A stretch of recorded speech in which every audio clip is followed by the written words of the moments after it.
Donna, welcome to the Jim Masters Show. What a pleasure, what an honor it is to have you with us today. Welcome. Thank you. Thank you. It's lovely to be here. So you're surrounded by some dogs that you have there who are barking. They're happy. They love you. And what are their names? Ranger and River. How did you name them? Well, Ranger we got first, and that was hard because he's a German Shepherd. He's very masculine, so we needed a name that, was like him. We finally came up with Ranger, and that was good. Then the other one we got a few years later, and that was the year that the dog that won the Westminster show was named River. And I saw that and I said, oh, that's a great name. That's what his name is going to be. So, yeah, and they're great. They're great friends. They're protection for me. Sure, I mean, yeah. I'm alone here sometimes, and I feel really safe with them. So would you say that you are an animal lover? You love animals? Oh God, yeah. Yeah, absolutely. I mean, it's so difficult right now where I am. There are a lot of coyotes. Oh, wow. Because of the fires and everything. They've kind of come out of the brush, or, wherever they've been living in the mountains and stuff like that, and come down to where people are. And everybody is so scared of them. And I guess I am too in some ways, but I don't want to hurt them. I want them to be okay, and maybe they can take them to a better place. I don't know. But anyway, I love all of them. We have mountain lions around here too, believe it or not. It's Yes. incredible. There's Yeah. a show in there somewhere. Yes, yeah.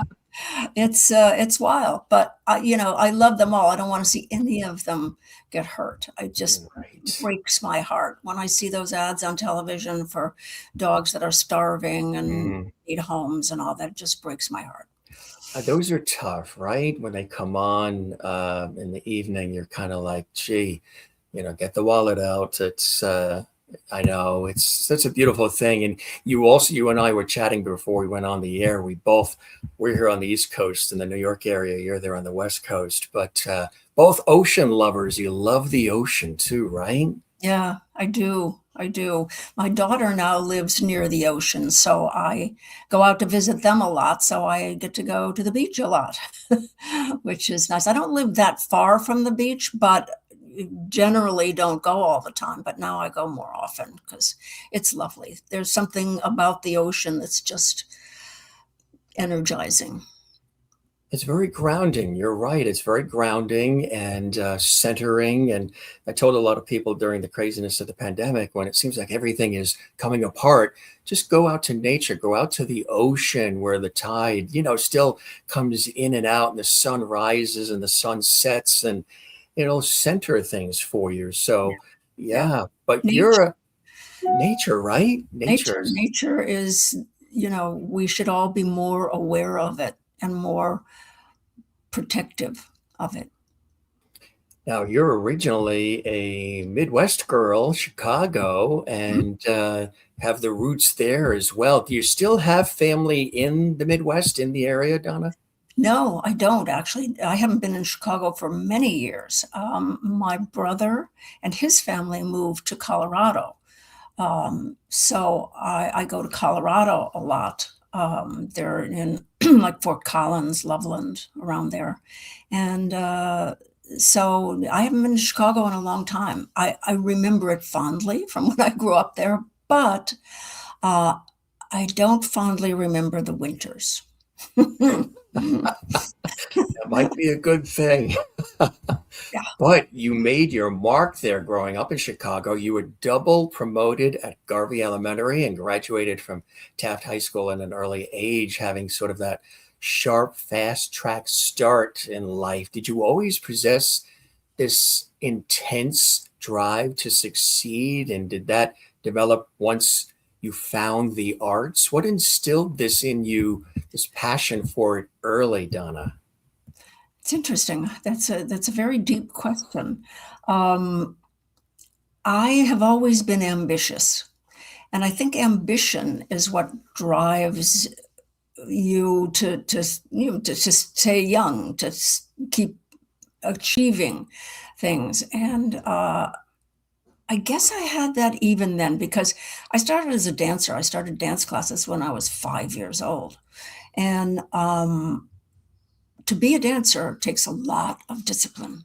And I was on point the whole thing. And man, that taught me a lot. That taught me a lot about perseverance. It taught me a lot about, you know, the work that you have to put in to achieve anything. So I really credit that dance training with a lot of my success. That training was incredible in the background for you there because it did help lead to so many things that have come your way. You attended the University of Illinois. You're a member of the Delta Gamma sorority, but Oh, you you know left. everything. Yeah, did my research, put my journalism hat on, Yeah. and left after a year because you wanted to pursue dance in summer stock, right? Yeah. Yeah. I did summer stock at the, uh, what was it called? It was right outside of Chicago. Uh, I think I did 2 summers there as a dancer, and that, I loved that. Just absolutely loved it. And, I, got to be the dancing Lori in Oklahoma. A lot of things like that, which was wonderful, and it really gave me a love for theater, which I did a lot of to begin with. I haven't done so much lately, but to begin with, and that's again another real good basis for acting. To be able to be on the stage and do it on the stage. It's very fulfilling, and it's also very difficult. So you know how hard you have to work in order to make it happen. Exactly. And your very first professional acting role was in Come Blow Your Horn at Chicago's Drury Lane Theater. Um, how difficult or frightening was it to make that sudden leap away from, the traditional college path to be entirely on your own as a talent, taking that step and believing in yourself? And did you have family, friends, and others, maybe teachers, people who believed in you and saw your talent early on, Donna? I think I had a dance teacher that did. But other teachers, no. I mean, most people thought going into show business was not such a good idea. Even my mother, she wanted me to be a secretary. So I learned to type, which was good. It helps now with the computers and all. But no, there was nobody else in my family in the arts at all.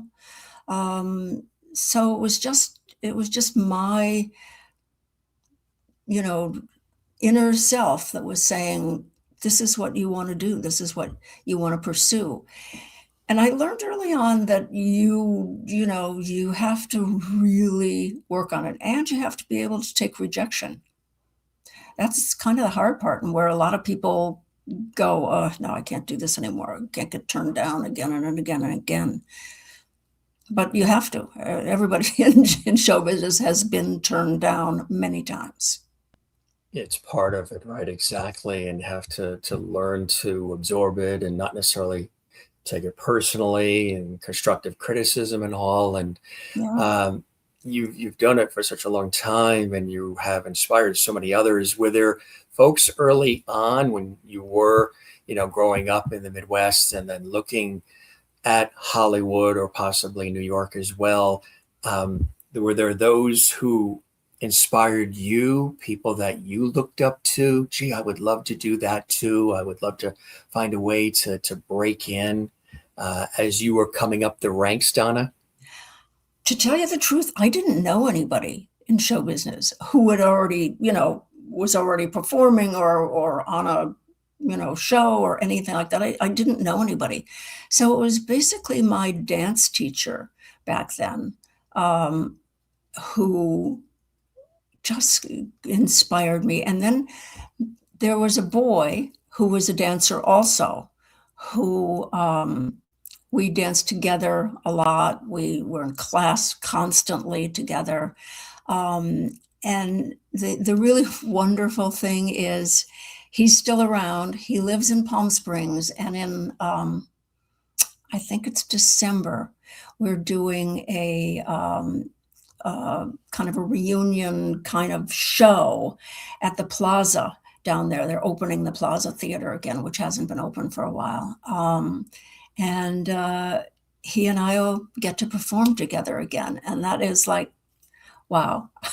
After all these years, it's really very special. That's incredibly special. Wow. Congratulations. That's amazing. Thank You you. know, folks who don't know this, you were in the touring production of My Fair Lady that brought you to the Big Apple, to New York City. Yeah. Any fond memories of the tour, and what was that initial magic like when you first arrived in Manhattan as a young performer? I used to walk out of my apartment and just look up, walk down the street looking up, saying, I can't believe I'm here. This is it. This is New York. And I loved it so much. It was so exciting every day. The city has a pulse. The city has a energy to it that I love. I still go to New York now to kind of get energized. Every time I go there, I come back all, up and feeling good. And but that's the way I felt every day that I lived there. And particularly at the beginning when, I was just going to auditions and trying to get a job. And it's hard. It's a tough thing. I remember walking into a dance audition, in some theater, and I walked in, and there were a bunch of girls there waiting, and I said, where am I supposed to go? I don't really know. And no one would tell me.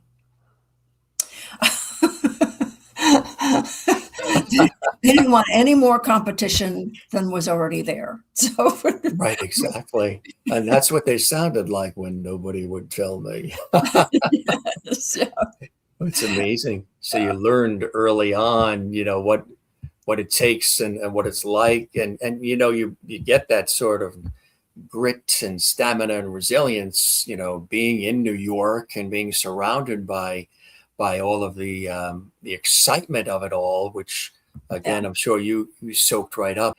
Down in the mid 1960s truly were an absolute whirlwind for you as things were really breaking out. You landed your first recurring television role on the very popular soap opera on CBS, The Secret Storm. We remember that show opened with the water crashing on the rocks. And at the same time, now that's intense to be on a daytime drama like The Secret Storm.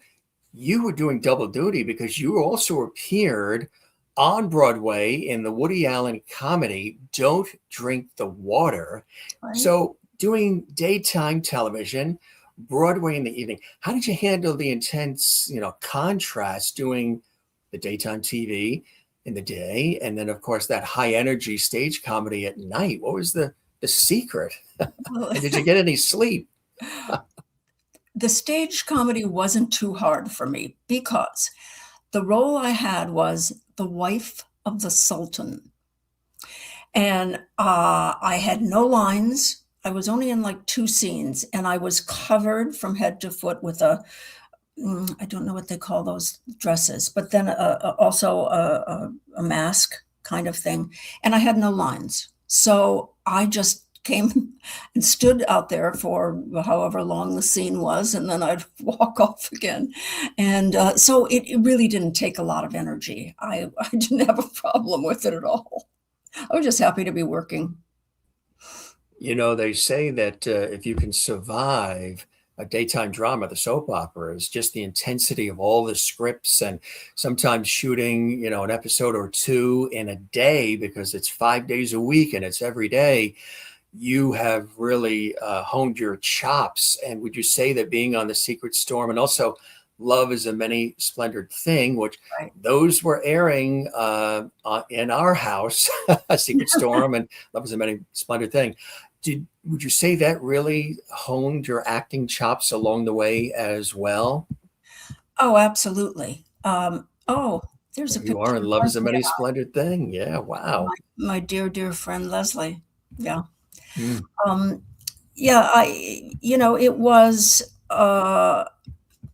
difficult, but not as difficult then as it is now, because we would come in the day before, have a room that we go into with the director and the other actors and block out the scenes and rehearse, and it was like a regular acting job. And then the next day you'd go in and camera block and shoot. That was hard work, God knows, because you had a lot of dialogue and all that. But now, when they're doing soaps, I mean, I did this General Hospital a couple of years ago, and they do 2, sometimes 3 shows a day, which means you have no rehearsal time. right. If you can find your scene partner somewhere in the dressing room area before you go on, and you're lucky enough to be able to run the scene once, you're lucky. Otherwise, you just go upstairs, you get right on the set, and they block the cameras, and then that's it, you shoot it. So that's hard. That's really hard, because that's what actors do. You rehearse, you hone the scene, you make sure that, everything works, you're connecting, all that. There's no time for it. The actors who do those shows, do the soap operas all the time, I give them all the credit in the world, because they are superstars in my eyes.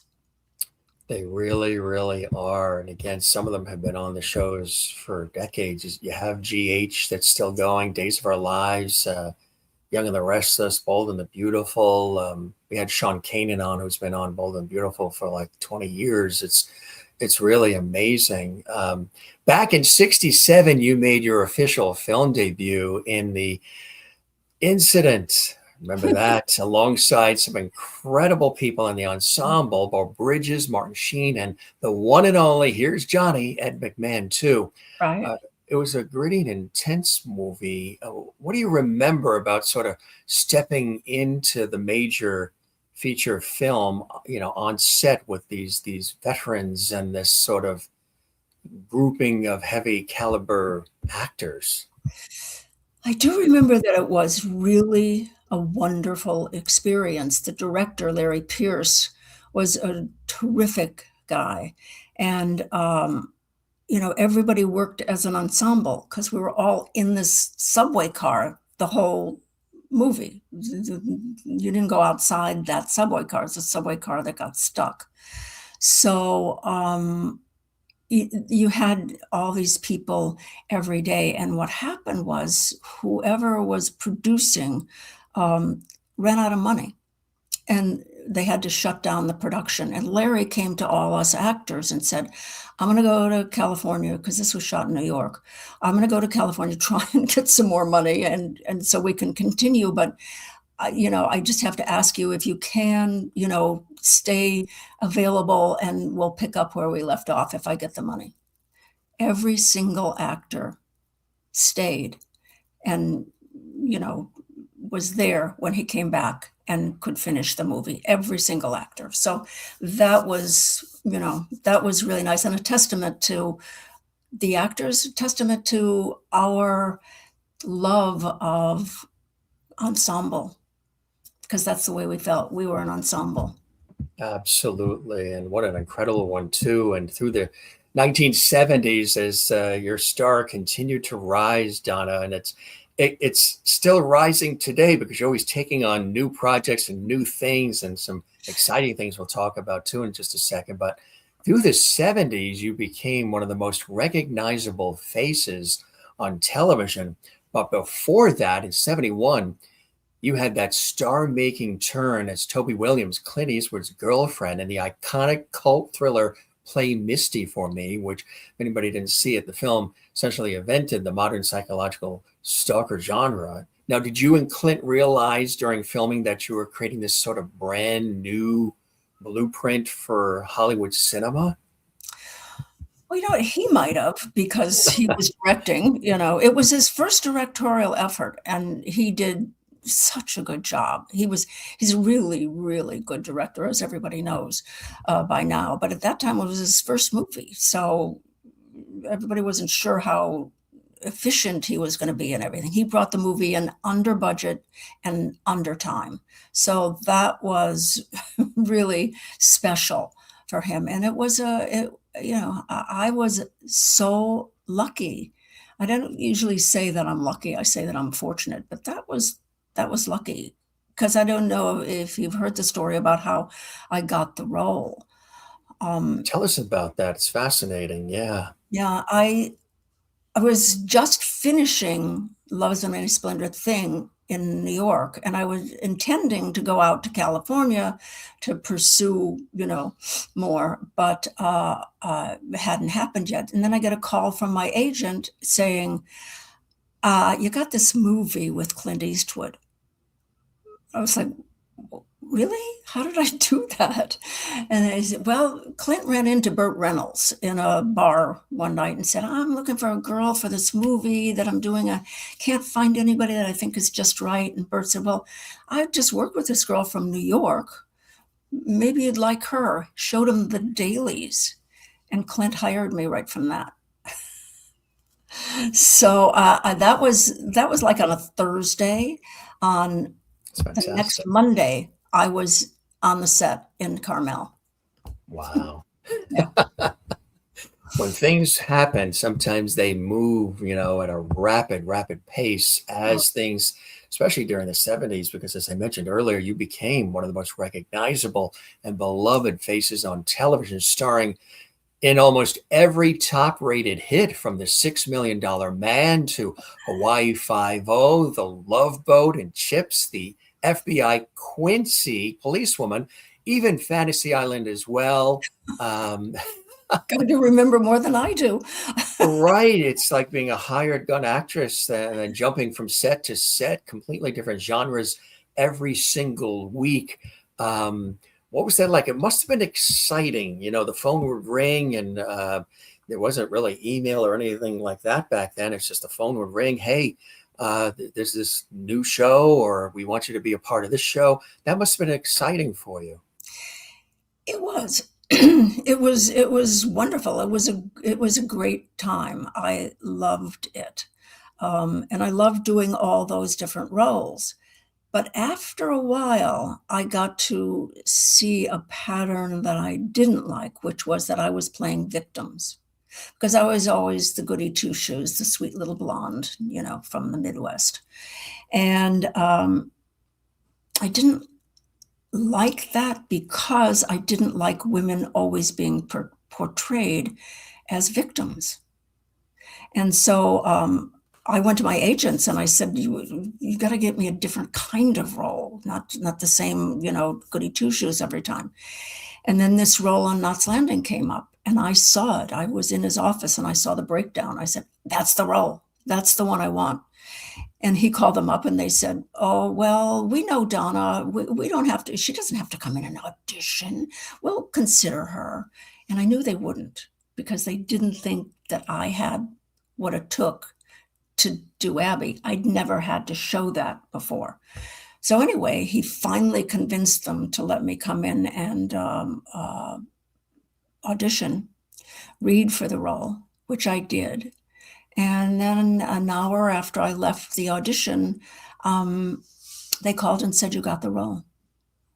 And also there being surrounded by some amazing people too, who become dear friends, all of you. We've had Michelle Lee on the show. What a hoot and a holler she is. You can imagine what doing a podcast with her is like. Oh my God, she's hilarious. And we talked everything from The Love Bug to Knots Landing, all of it. But what was it? So you're cast on this extraordinary series with all of these wonderful folks, and a series that is iconic, and that's happening Dallas, of course, is a hit as well. So CBS was the place to go. What was it like working with that ensemble? And when you saw, what the premise was going to be, and you were sort of the word that they used at the time, vixen, coming in, moving, into the neighborhood. There you are. You must have loved playing that character in that role. You were fantastic at it. Thank you. Really, really convincing, really, really amazing. But what was it like for you working with everybody on the show and on set? Well, that whole time, the whole time that we were doing that show, was like heaven for me. I loved it so much. I loved the character. I loved the way they wrote the character, because she wasn't a one-dimensional character. She was many dimensions, and that's always fun to play as an actor. And we had Julie Harris. I mean, when Julie Harris came on the show, I was like, I can't believe I'm working with Julie Harris, with Ava Gardner. We had, and then the cast that was, permanent there, all fine actors. So it was like working in the best possible circumstances, and the producers were wonderful. They were very, very cognizant of the actors. They were very accommodating to the actors. If you didn't like something about the way the script was going or something, you went into David Jacobs' office and discussed it with him. And that's very unusual. That doesn't happen in series television here, but there it did, and it was so wonderful. So it was a wonderful, wonderful time. I loved every one of them, still do. I wish that all of them were still here. They're not, but we remember them fondly and keep them in our heart.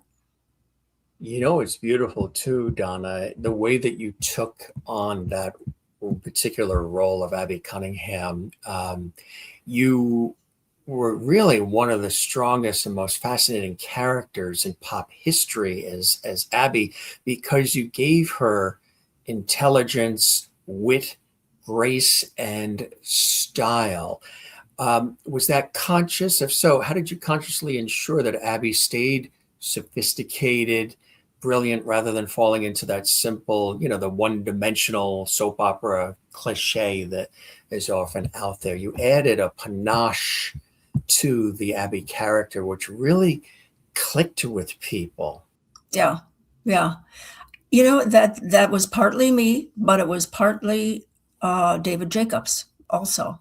I remember I also went into David's office early on, and I said, David, we're spending a lot of time in a used car dealership. Do you think people really want to come home from work and sit down and watch the inside of a used car dealership? I don't think so. Let's get us out of there. Let's get us into something a bit more sophisticated and good looking. And, See, that's the wit that I'm talking about that she has. Yeah. That's the but and he went, I think you're right. And so he did it. But that kind of camaraderie with the actors that he had, Bill Devane was in there all the time. Bill Devane, has very specific ideas about what should be and what was, and he had really good ideas. So David would listen. And so that was very, very unusual and very, very special to have that kind of freedom on a show, and that I think it's why the characters were so well played, because we had a say so in them. We were invested in them, not just as actors, but as human beings. We were invested in those characters. And that's the reason they seem so real, came off so real. I really think, and there were fine actors on that show. And that's not true of every show. There's actors with charisma and all that, but these were all really, really fine actors. Absolutely right. Yes, each one of them contributing in such a powerful and profound way. And you had this on-screen dynamic, and the scenes, of course, are not slanting, especially with Ted Shackelford.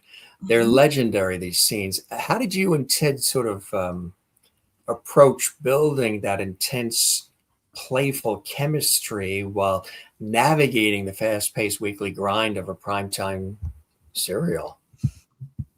Well, I think we just enjoyed it. You know, I mean, Best answer. yeah, take a look at him. I mean, he was gorgeous, gorgeous body, gorgeous guy. I mean, and funny, really a funny guy. And so we just had a great time. We just had a great time all the time. I mean, even those intense love scenes, the only reason we'd ever have to stop because we were giggling. Were there scenes or storylines, episodes that for you, because again, the show is on for many years, and you can get it on reruns now, and DVDs have come out, and all kinds of different ways to access Now It's Landing. And you can But stream it too. You you can can stream it on stream Amazon it, Prime. Yeah. stream it on Amazon Prime, so it's there for anybody that missed it, and it's had a resurgence too. It's had this real cult following, people who followed along all the way from the beginning, who love talking about it and seeing it again, and new generations who are discovering these characters, and Yeah. folks like yourself. Any particular scenes or episodes that really stand out for you as favorites, Donna? Oh goodness. There's so many, but probably, one of my favorites was the drug storyline with my daughter, because that gave me a chance to show another side of Abby, her fierceness as a mother. Uh, and it was gratifying afterwards that people wrote in and said, I took Abby's lead. That's the way I'm dealing with my kid having a drug problem or have, drugs or whatever. So that was gratifying to know that it had made an impact and it had mattered to people. That was really, really nice. So many incredible episodes, and again, you just knocked it out of the park with all of them. In 1986, you completely took over the beauty space, releasing The Eyes Have It, widely successful instructional makeup video that sort of grew into your own cosmetic line. Tell us about that. You're sort of a pioneer in this celebrity branded beauty space. Yeah, I got so much fan mail saying, how do you do your eyes? How, what makeup do you use? All this kind of stuff. And so I said, well, you know what? Maybe I just do an instructional video. And I mean, it kind of grew from there. It's very well produced, if I do say so myself, because I produced it. Um, it's very instructional, and I think it still is very relevant. As a matter of fact, I'm going to try and sell it again. What I found is online, I found it and somebody else was selling it. Somebody that doesn't own it, doesn't have anything to do with it, they were selling it. I thought, well, and we stopped them from doing that. Um, but I'm at a place now where I think people would still like to have it. It's very entertaining too. It's fun. And so, I've just, and then that did lead to another eye makeup kit that I put together and sold. And that one had a video in it too, but that was just eyes. Um, and that was the original one, The Eyes Have It. I took it to Universal, and Universal distributed it. At that time, you'd have it in a store because it was a tape, and then it went platinum. How cool is that? Congratulations, right?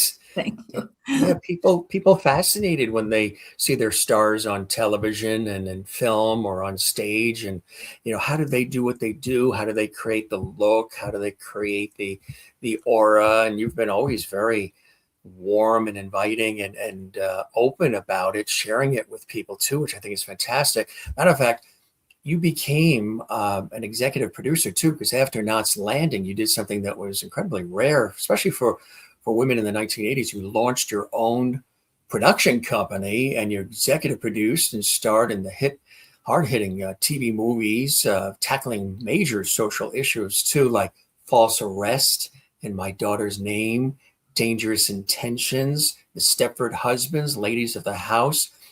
How tough was it to sort of break through what was of that time a male-dominated producers circle, and how important was it for you, Donna? Because you really picked some amazing and incredible and impactful subjects to tackle. How important was it also to tell those stories with a real social weight? Because you've done a beautiful job with that as well. Thank you. Thank you. Well, as far as going into a male-dominated sphere, it really didn't seem like that, because I had how would you call it? People were going to watch a movie that I did. So the only criteria that they wanted was that I was in the movie. So that was fine. So I had that sort of push that I could always use.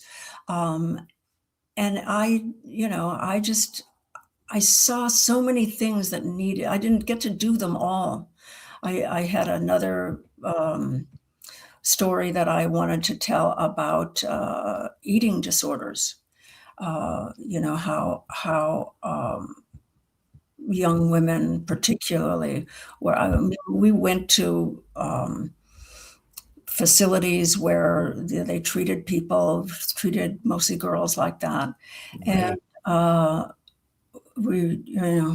It was in the news too, yeah, because I was very close to having that one done, said and that done, and it that didn't this get is like done. only a few years after we lost Karen Carpenter to an eating disorder, which Yeah, shocked the world when yeah, somebody as vibrant with that beautiful voice and so talented passed as a result of feeling she was too, overweight or what have you. And yeah, I mean, that's yeah. something a lot of people deal with, and but some of the stories that you did tackle, False Arrest was amazing, and also In My Daughter's Name.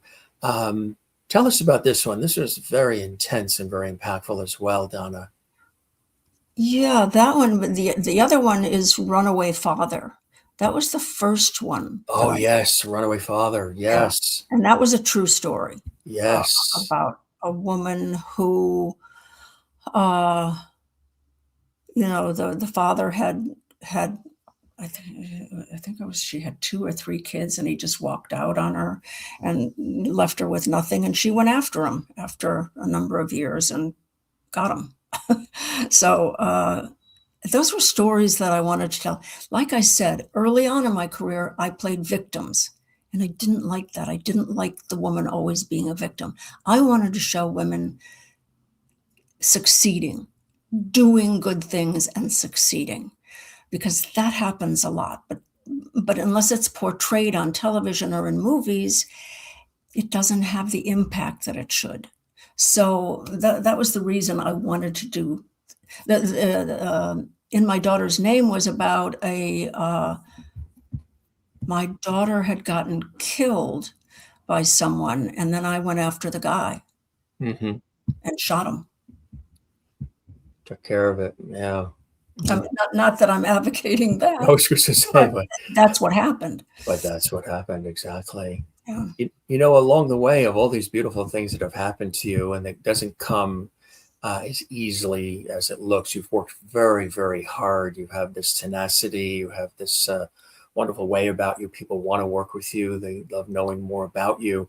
And this resilience too, sort of a survivor's story. Along the way, at around age 54, then you adopted your beautiful daughter, Chloe, right? Yep. That changed your life in such profound ways, with all of the accolades, Emmys, this, that, and the other, and all of the adulation from fans and from peers in the industry in Hollywood. That was one of the greatest moments and most important roles in your life. It still is, right? Oh, absolutely. Absolutely. I mean, I have loved my career. I've loved every moment of it. But having Chloe is the best thing I've ever done, and the thing that's made me the happiest of anything. She's just a blessing. And now she has a baby. So That's right. I'm Grammy. That's right. Congratulations, huh? Thank you. Thank you. Yeah, it's such a treat. It's such a wonderful thing. It's a wonderful little boy.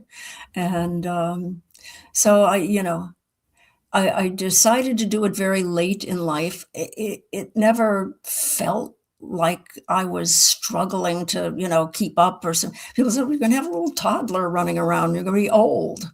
I said, "No, I'm not." No, not at all. Not at all. It No, brings a lot of joy and blessing into your life, right? absolutely. Absolutely. Like I said, it's the best thing I've ever done. The thing that's made me the happiest and hopefully her.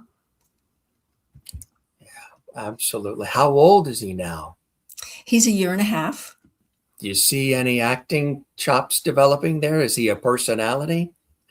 He's definitely a personality. I mean, he's so cute. You just want to bite on him. Um, uh, yeah, but who knows? But he just started walking, and he actually doesn't walk; he runs, uh, which I guess is typical for little boys. Um, but he's just so fun, and yeah, he's very animated. I mean, his little face is just, and he has blue eyes and blonde hair, which people say, "Oh, Wow. we got those from you." That is absolutely amazing. Really is. Congratulations on all of that. That's Thank so you. beautiful. Well, first of all, there's my ranger. That's him. Isn't he beautiful? He's Uh, fantastic. but I was answering your question about um, Daytime drama, returning to daytime daytime drama. going back to General Hospital. Madeline Reeves getting the Emmy. Wow. Yeah, going. I love all the people at General Hospital. I really do. From the producer Frank Valentini to the other actors to everything. I loved them. They were wonderful to work with and everything. But I found when you don't have any rehearsal, like I said before, you just go in and you shoot it because they're doing 2 and 3 shows a day. That's hard. That's really, really hard. So um, when I went back, I really felt like I can't do this for too long. I would drive home from a day of shooting going, what did I do? Was I good in that scene? I don't even know. I never had the feeling like, yeah, I nailed it today. And that's what an actor wants to feel, no matter what accolades you get or anything else. You want to feel in your heart, you nailed it. And I didn't always feel that. So that was the reason I left. I just couldn't do it anymore. Do you demand a lot from yourself? Are you a perfectionist? Are you always demanding excellence from yourself? And if you don't feel you're reaching that, you'll move on to something else where maybe you can express that. Yeah, absolutely. That is absolutely the way I am. My own feeling about what I'm doing is the most important thing. I can get accolades from the outside, which are lovely and terrific, but if I don't feel I did a good job, then it doesn't satisfy me. Something else that came your way, which was really fantastic. In 2015, director David O. Russell personally sought you out to star in his Academy Award-winning nominated film Joy. What was it like to have a modern filmmaker specifically request you for this project, and how did you enjoy his famously unique directing style? It was indeed. I love him. I love him. I really do. He's not every actor could love him.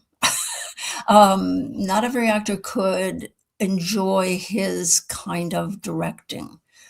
I happen to like it, but it was so meaningful, and we were in Boston for weeks at a time, and it was a small role. It wasn't that it was, but he's fascinated with soap operas, so he really wanted to know, what Susan Lucci and I, and Anna, not Anna, Laura Wright, all were on it, and it was just a lot of fun and a lot of there was one day on the set, this is the way he directed. Okay. We were on the set, Susan and I, we were doing some kind of scene, with a bunch of people, and he's out there behind the camera, and he goes, "Susan, Donna, catfight, roll them." Out of nowhere. I mean, and Susan and I did it. I mean, we just started ad-libbing and everything, and he loved it. He said only soap opera actors could do that. It was really funny. Yeah, which is incredible. I mean, the sense of humor. You're talking about soap opera actors and sort of that diva world too. And we had an opportunity to have Linda Gray was on our show a couple of times. She's amazing. Morgan Fairchild has been here as well. You got an opportunity to work with some amazing people. Lonnie Anderson, of course, who we still think about today. Nicolette Sheridan, Linda Gray, all of you together in this. This must have been a hoot to be a part of that project for a lifetime. Yeah, bringing everybody together. Yeah. It was really fun. My manager produced the movie, so I was very close to the movie and everything that was happening and all that. And yeah, it was really fun group, fun place that we shot in, which was, I thought, kind of weird, but we had a good time. He was surprised, and I'm sort of surprised too, that they didn't want a sequel. One would have thought that would have, that would have been a whole or a series or something, right? Having everybody together like that. Yeah. And but they didn't. I don't know. I did another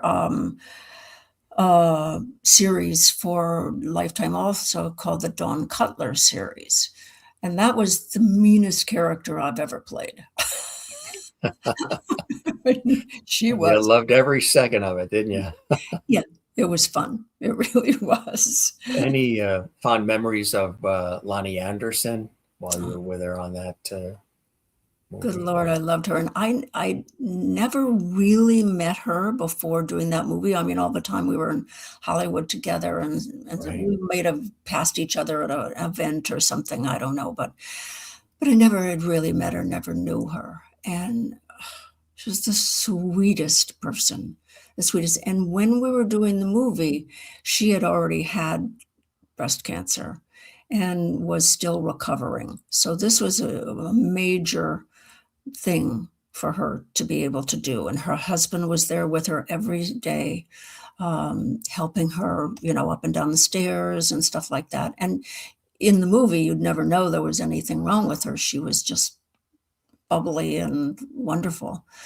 But she was even then, struggling. So I was hoping so much that she was going to be able to beat it, but she didn't. So anyway, we miss her. Absolutely, miss her dearly.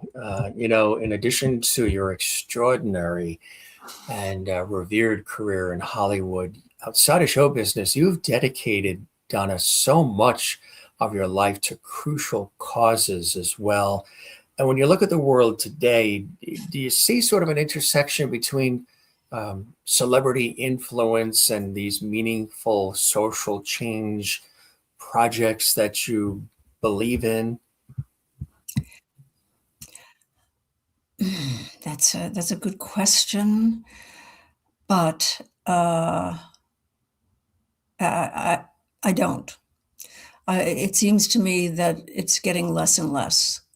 That no matter what we do, uh, it doesn't matter as much as it should. And like Jane's a friend, and she works her butt off at trying to get people elected that will be climate conscious and all that, and then they just keep taking off regulations rather than putting on regulations. It's just don't get me started. It's a whole other Yeah. which leads me to coming together with Michelle Lee and Joan Van Ark, of course. Now we're not done yet, and it's fantastic. And now it's really you and Michelle holding the fort, right? Right. Yeah. Yeah. Yeah. Joan's been not feeling well the last couple of months. So Right. Michelle and I are, doing it by ourselves now. And, we'll hopefully Joan will be able to come back when she's better. When they came up with this idea, as I mentioned, there's this wonderful resurgence and love for everything Knots Landing. What do you think is the reason why Knots Landing is still so talked about and revered and popular today, leading to a podcast named We're Not Done Yet? Yeah. Yeah. I think as I mentioned before, there's such good actors, such good writing, such good that people watching it now are going, they get involved in the story, and that's the whole idea. um, and they're seeing that they still do. It's even though, and there's a great surge right now, I think, to go to nostalgia, because back then seemed like a kinder time, a safer time, a better time than now. So people want to kind of go back to that and sort of put today out of their mind, because today is kind of scary for any number of reasons. But so I think it has to do with just good storytelling. You having fun on the podcast? Yes, yeah. Well, being with Michelle, when we first started, Are we on? Right. Yeah. when we first started doing it, I told the producer, I said, "Okay, they're both crazy. I'm the sane one," and it's true. Yes. Does it feel like old times? I mean, I've known each other for so many years and being a part of such an iconic series as Knots Landing. Does it feel like you sort of picked up where you left off a little bit, especially when you started the podcast? Yeah, absolutely. Yeah. We had gotten together a couple of years before because the same producer wanted to do a talk show with us, that we would do a regular talk show. And we ended up not doing it, but we'd done a sizzle reel and all this kind of stuff. So we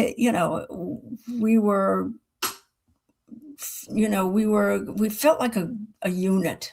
We felt like we belonged together and still do. And so it's been really fun and interesting. I never would have thought that I would have liked to do a podcast, but lo and behold, it's fun. you as you know, know. you yes, yeah, right, exactly. You have the television and film background, and then this whole other world of technology brings these other things into your life, to my life, which is really amazing. You continue to surprise and delight audiences in so many ways. You're one of the most empathetic, compassionate, witty, glamorous ladies of Hollywood, but you're also real and you're authentic and you have a certain way about you that people connect with. You've got the podcast as well with Michelle Lee. And you recently broke the internet of all the breaking stories that are going on in our world when you had an opportunity to launch your direct to fan OnlyFans page to share archival history on your own terms, looking back to your Chicago roots to today as well. And share things that you want to share, photos and different things over the years with the OnlyFans page. Tell us how you were approached on that and the decision to hop right in. Well, it actually came from my business manager. My business manager also is the business manager for Shannon Elizabeth. And my business manager called me up and said, Shannon's doing this thing and you ought to do it too. I said, I had never heard of OnlyFans. I just hadn't. I didn't know what it was. So I kind of, asked around and said, what is it? And this is kind of an adult place for people to look at things and that. And I said, oh, well, goodness, I don't think I want to do that. But then they called me and they said, come on in and let's talk about it. So I did, and they were so accommodating. They said, you only do what you're comfortable with. You don't have to do anything else. You just, whatever you're comfortable with, you make content, you reach out to your fans, they reach out to you, you can, have conversations with them, all that kind of stuff. I said, well, that sounds good. It doesn't seem to me to be anything wrong with that. So that's what I'm doing. And I've just started. I don't think I'm quite in the groove yet, although we've done a couple of days of content, things where I, talk to the fans out there and that. And I am answering questions also from them. And, I have a lot of photos from actually quite recently and from a long time ago where they haven't been in a magazine yet. Some are from the Playboy shoot that I did, but they were never seen in the magazine. The reason they were never seen was I had too many clothes on. So, it's really interesting. I'm so grateful to have the ability to interact with the fans because particularly in this podcast, we have been able to see, because they make comments, how much Nuts Landing meant to them, how much my character meant to them, how much influence we've had over this audience. And I never really realized that before. And I feel like I just want to connect with them. I just want to talk to them. I want to have some kind of relationship with them because God knows they're responsible for my career. They have followed and supported all these years, everything, that you've done and continue to do as well. And through all the different beautiful hairstyles and looks Yes. Oh, yeah. from, the soap operas early on and just all the incredible experiences, beautiful, beautiful shots. Even, I think, spending some time with Patty Duke with Curse of the Black Widow in 1977. She is a multi-talented artist. You've Oh done God. it all and continue to do it all. And why do you love doing what you do? You could easily, I say this sometimes to guests who've been doing things for a long time, you could easily, have your feet in the sand in Miami with a banana colada swaying back and forth in a hammock saying, I've done what I've done, I'm good with it, and now I'm gonna, rest over here. But you're still, you've taken time away at times when needed, of course, for your child, and have come back into the game. Well, what is it that drives you? What are some of those blessings and joys in your life that keep you wanting to stay connected and creative for all of us, Donna? That's a deep question, Jim. We go I'm deep on the Jim Master Show. I guess. First of all, I've never lost my ambition. I've always been ambitious, still am, and I think it's a good thing.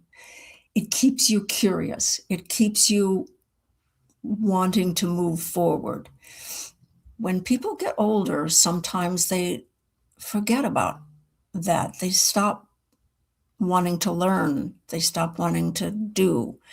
And that's what lets people get old, I think. I don't want to get old. I'm never going to get old.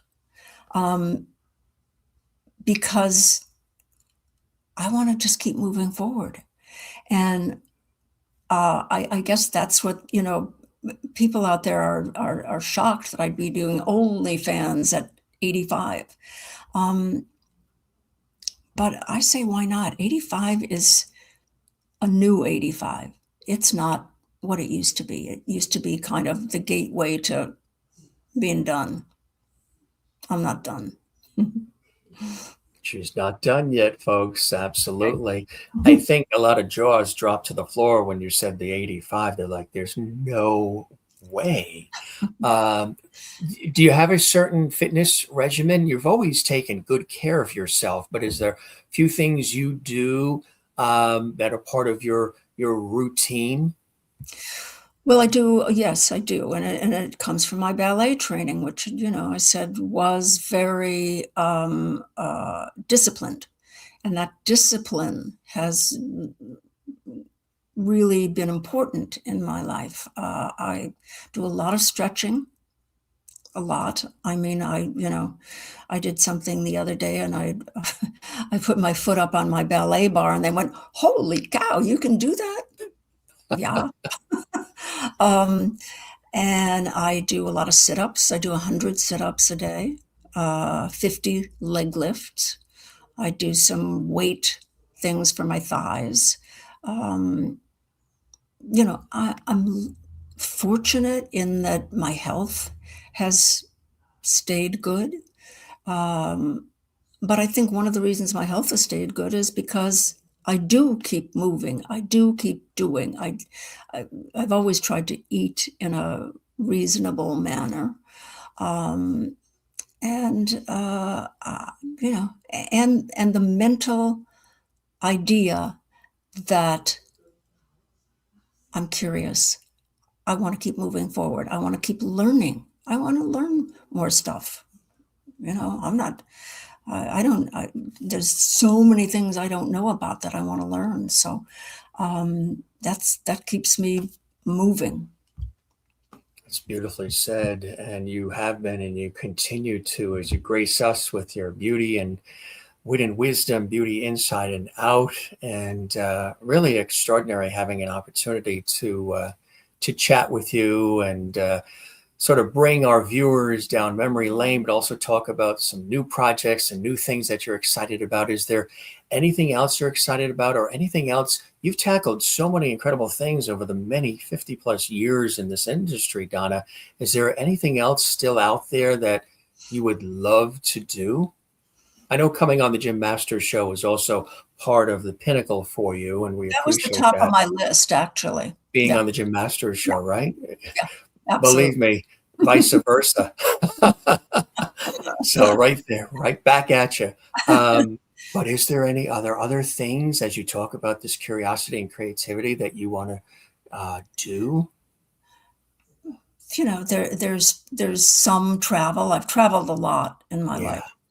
I fortunately remember the show Lifestyles of the Rich and Famous. Yeah, sure. Robin Leach. Yes, I got to travel all over the world with them. I mean, that was the best. Traveling first class, everything, and all with somebody else paying for it. Right. That's always the best, right? Yeah, but I think what my goal might be now is just to do another series.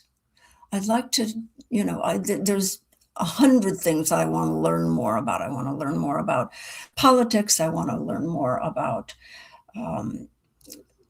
health. There's many things that I want to learn about. But I would like to do a series again. That was, in my mind, one of the most fruitful and satisfying parts of my life. So I think that would be really great fun to do again. Whether there's one in my future or not, I don't know, but that's what I'd like to do. Absolutely right. Absolutely. And we'll keep our fingers crossed that comes your way. Of course, everybody's probably asked you to write a book, right? A memoir. Yes, they have. And my manager has tried for years for me to do that. And I'll tell you a little secret. The reason I don't want to do it is because really down deep, what people really want to know about me is who I slept with. And I ain't telling.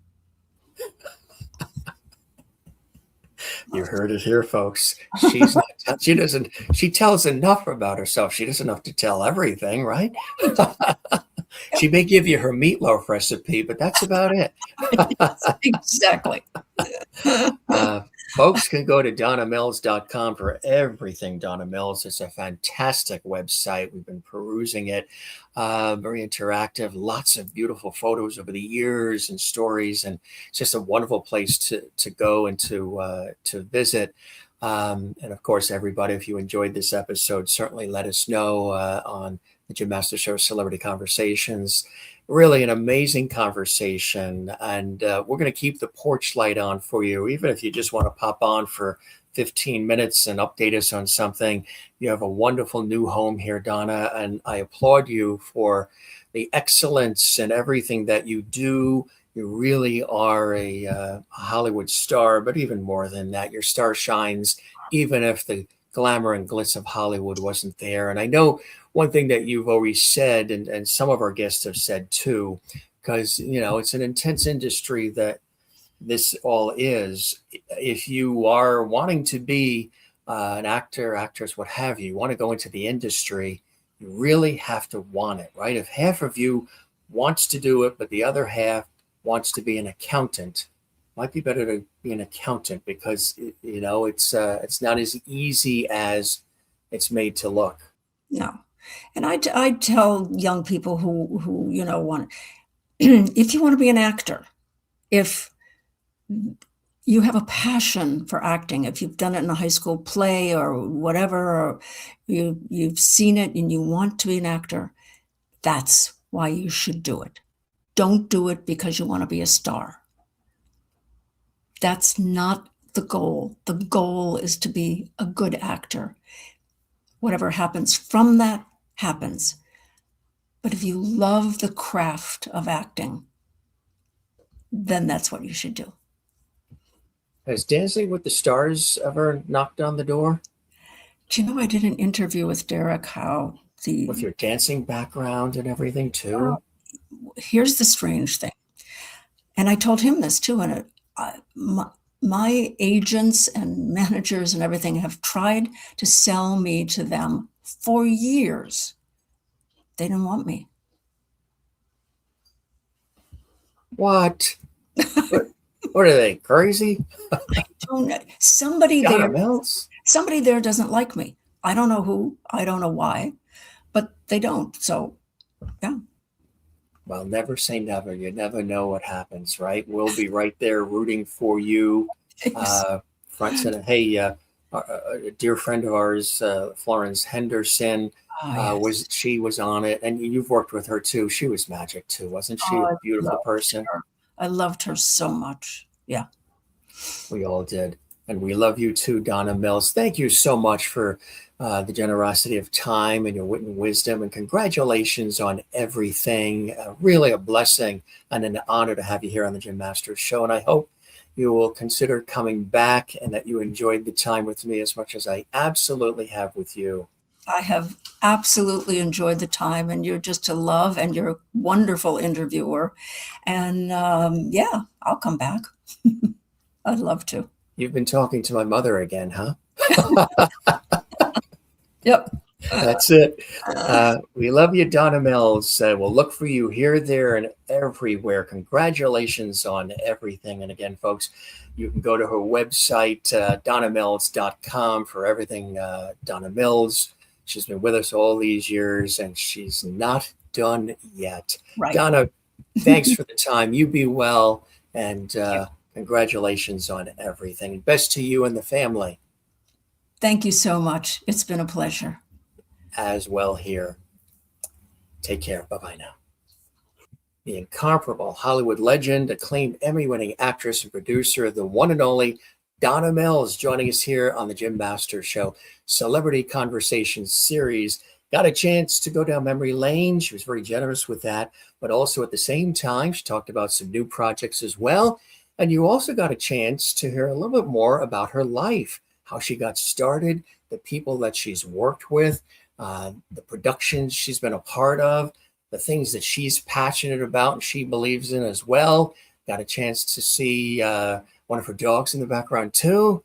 And of course, we talked about her lovely daughter, Chloe, and she's now a grandmother too. And just some beautiful things that are happening as well. And again, if you want to learn about the current things she's doing, just go to donnamills.com. It is all there. I'm your host, Jim Masters, thanking you for your time this time till next time, right here on our Celebrity Conversations series on the Jim Masters Show. Of course, if you enjoyed this, give this episode a like. We love that. Subscribe to our YouTube channel, Jim Masters TV, and share this on your social media as well. And come back and see us. We have hundreds and hundreds of past episodes too.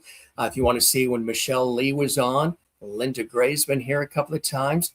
We just had Engelbert Humperdinck with us the other day as well. Tim Matheson has been here, Lucy Arnaz, a lot of wonderful people here on our series. Go check it out in the archives. Again, for all of us here, we thank our very special guest, Donna Mills, and we thank you for joining us as well. Come join us again. We'll keep the porch light on for you. Don't forget to love one another, take care of one another, and do the very same for yourself. Be well, everybody. We'll see you on the next episode of the Jim Masters Show, Celebrity Conversations. Be well.